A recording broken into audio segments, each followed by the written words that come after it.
नमस्कार मित्रों। क्या मायावती को अखिलेश यादव का नेता प्रतिपक्ष बनना पसंद नहीं आ रहा है? ये सवाल मैं इसलिए उठा रहा हूं क्योंकि आज मायावती ने जिस तरह की बात रखी है, अपने ट्वीट के जरिए जिस तरह का सवाल उन्होंने उठाया है, वो सवाल शायद ये बताता है कि मायावती को अखिलेश यादव का नेता प्रतिपक्ष के तौर पे सदन में अपनी बात रखना पसंद नहीं आया है। वो सत्ता पे सवाल कर रहे हैं, वो सत्ता से सवाल पूछ रहे हैं, लेकिन मायावती ने आज जिस तरह की प्रतिक्रिया दी है उससे ऐसा लग रहा है कि वो अभी भी भारतीय जनता पार्टी के प्रति लिबरल हैं, उसके प्रति उदार हैं और वो उनकी लड़ाई सीधे सीधे समाजवादी पार्टी से है और आगे भी शायद इसी तरह से उनकी लड़ाई समाजवादी पार्टी से ही जारी रहेगी। हालांकि भारतीय जनता पार्टी के प्रति बसपा का ये सकारात्मक रवैया या कहिए कि लचीला रवैया उनको काफ़ी नुकसान पहुंचा चुका है। बावजूद इसके अभी भी ऐसा लग रहा है कि चुनाव के बाद भी बसपा और समाजवादी पार्टी के बीच में इस तरह की धींगा-मुश्ती दिखाई देगी। हालांकि मायावती ने आज दूसरा जो ट्वीट किया है वो अभी सत्ता पर ही इल्ज़ाम लगाया है, चूँकि पेपर लीक हुए हैं परीक्षाओं के। अभी आज परीक्षा जो शुरू हुई है उसमें अंग्रेजी का जो पेपर लीक हो गया है उसके खिलाफ भी उन्होंने एक बयान जारी किया है, उन्होंने एक ट्वीट किया है। लेकिन इससे पहले उन्होंने करीब 6 घंटे पहले, जब मैं ये वीडियो बना रहा हूँ तो 6 घंटे पहले उन्होंने जो ट्वीट किया है वो ट्वीट इस वक्त आपके स्क्रीन पर है। नवनिर्वाचित यूपी विधानसभा अध्यक्ष श्री सतीश महाना के अनेकों बार विदेश भ्रमण की आड़ में नेता प्रतिपक्ष श्री अखिलेश यादव का अपने विदेश दौरों को विकास के बहाने उचित ठहराने का प्रयास उनकी उस कमियों पर पर्दा डालने की कोशिश है जिसका शिकार भाजपा उनको अक्सर बनाती रही है। जो क्या सही है। समग्र विकास के लिए सही सोच व विजन जरूरी है जो बिना विदेशी दौरे के भी संभव। ऐसा बीएसपी सरकार ने ताज एक्सप्रेसवे, गंगा एक्सप्रेसवे आदि के जरिए साबित करके दिखाया है। जिस प्रकार दंगा, हिंसा व अपराध मुक्ति के लिए आयरन विल पावर जरूरी है, उसी तरह विकास हेतु भी संकीर्ण नहीं, सही सोच जरूरी है। तो मायावती ने इस ट्वीट के जरिए एक तरीके से अखिलेश यादव और अखिलेश यादव की राजनीति पर हमला किया है।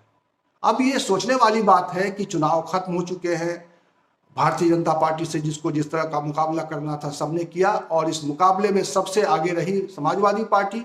जाहिर तौर पे समाजवादी पार्टी को सत्ता पक्ष के खिलाफ में एक बड़ा जनादेश मिला, विपक्ष में उसको बड़ी ताकत मिली है और उस नाते अखिलेश यादव ने उसको स्वीकार करते हुए उन्होंने नेता प्रतिपक्ष के रूप में पहली बार अपने पूरे राजनीतिक जीवन में पहली बार नेता प्रतिपक्ष के रूप में आगे काम करने का फैसला किया है।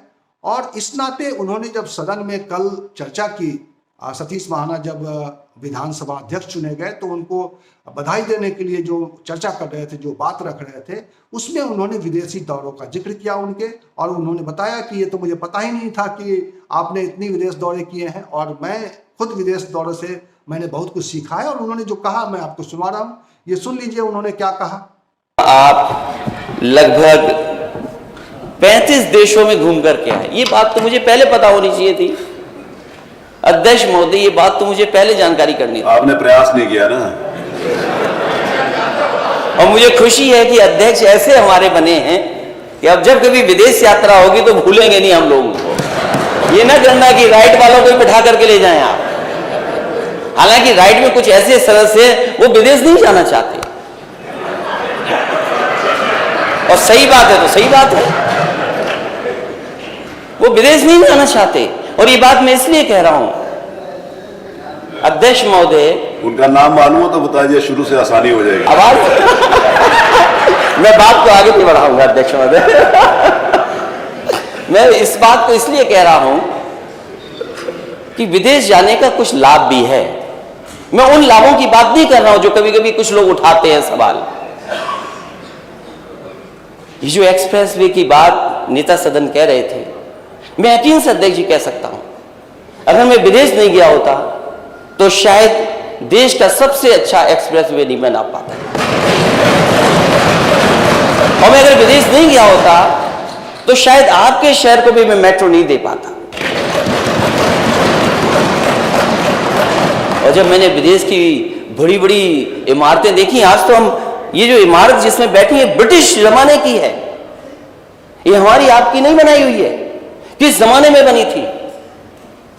और मुझे खुशी है इस बात की कि चाहे हमने ब्रिटिश परंपरा को निभाया हो, आप छिपे नहीं हो, हमने घसीटना नहीं पड़ा हो, लेकिन नेता सदन जिस बिल्डिंग में बैठते हैं वो आजाद भारत में समाजवादियों की बनाई हुई है।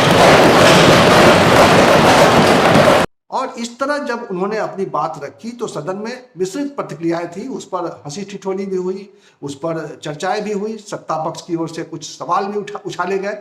लेकिन सवाल यह है कि अखिलेश यादव ने अपनी बात रखी और ये बात आई गई हो जानी चाहिए थी, ऐसा लग रहा है, ये इतना बड़ा सवाल नहीं था। लेकिन मायावती ने जिस तरह से इसको लेकर ट्वीट किया है, उससे ऐसा लग रहा है, उससे ऐसा आभास मिल रहा है कि समाजवादी पार्टी और बसपा के बीच में आगे भी इसी तरह की तनातनी देखने को मिलेगी। जहां तक समाजवादी पार्टी और बसपा के बीच में रिश्तों में दरार का सवाल है, ये तो सबको मालूम है कि लोकसभा चुनाव में गठबंधन हुआ था दोनों दलों के बीच में। 2019 के लोकसभा चुनाव में मायावती और अखिलेश यादव ने दोनों दलों के पिछले तमाम जो आग्रह पूर्वाग्रह थे उन सबको भुलाते हुए एक साथ मिलकर चुनाव लड़ा था। हालांकि नतीजे उतने अच्छे नहीं रहे, लेकिन अगर देखा जाए तो नतीजे मायावती यानी बसपा के पक्ष में बेहतर रहे। 10 सीटें जीत गई बसपा, जबकि 2014 के चुनाव में उसके पास इतनी सीटें नहीं थी। और जाहिर है कि बसपा को इस गठबंधन का लाभ हुआ। बावजूद इसके बसपा ने एक तरफा फैसला करते हुए गठबंधन तोड़ दिया और उसके बाद इस बार के विधानसभा चुनाव में 2022 के विधानसभा चुनाव में बसपा और सपा के रास्ते अलग अलग थे।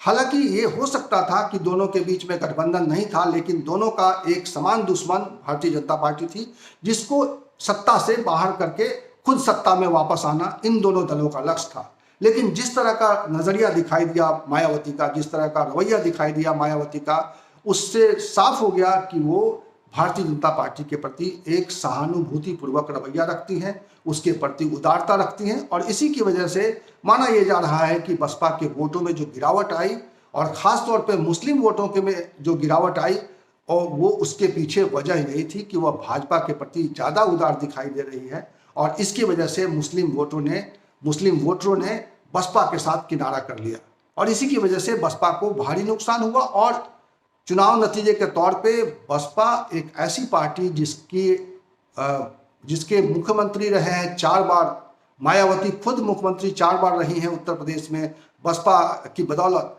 उस बसपा को सदन में इस बार 1 सीट मिली है। 1 सीट, रसरा सीट से उमाशंकर सिंह चुनाव जीत पाए और वो सदन पहुंच गए हैं। हालांकि ये भी माना जा रहा है कि उसके पीछे सिर्फ अकेले बसपा की ताकत नहीं थी, वो उमाशंकर सिंह की अपनी ताकत भी थी, जिसकी वजह से वो बसपा के टिकट पर तीसरी बार चुनाव जीतकर सदन में पहुंचे हैं। तो ये भी अपने आप में एक अजीब है कि अभी भी चुनाव के बाद भी समाजवादी पार्टी के और बसपा के बीच में रिश्ते सामान्य नहीं हो रहे हैं। दोनों का एजेंडा अभी भी एक जैसा नहीं हो रहा है, हालांकि दोनों दल विपक्ष में बैठे हैं। कि कल बसपा नेता ने जिस तरह से सदन में अपनी बात रखी और जिस तरह से उन्होंने एक तरीका का जो कह सकते हैं कि बसपा के नेता के तौर पर और अकेले नेता के तौर पर जितनी गंभीरता से सवाल को रखा सदन के अंदर, वो एक महत्वपूर्ण है। उस सवाल को आपने देखा होगा, उन्होंने जो बात रखी है उसको आपने हमारे चैनल पर देखा होगा। मैं इस तरह के जो सत्ता पक्ष हो विपक्ष हो जो भी सवाल रखते हैं, जो भी जिस तरह की बात रखते हैं नेता, उसको मैं उसका पूरा हिस्सा मैं आपके सामने इसलिए रख देता हूं ताकि आप उसे देखें, समझें और उससे उन नेताओं के, उस पार्टी की मनोभावना को समझें, उस नेता की मनोभावना को समझें, उस नेता के लाइन ऑफ एक्शन को समझें। और इसीलिए मैं कई बार नेताओं के भाषण को पूरा आपके सामने रख देता हूं। बहरहाल इस वीडियो में मैं यही कहना चाहता था कि समाजवादी पार्टी और बसपा के बीच में अभी सवाल उनके सामने यही है कि उसकी लड़ाई सत्ता से है।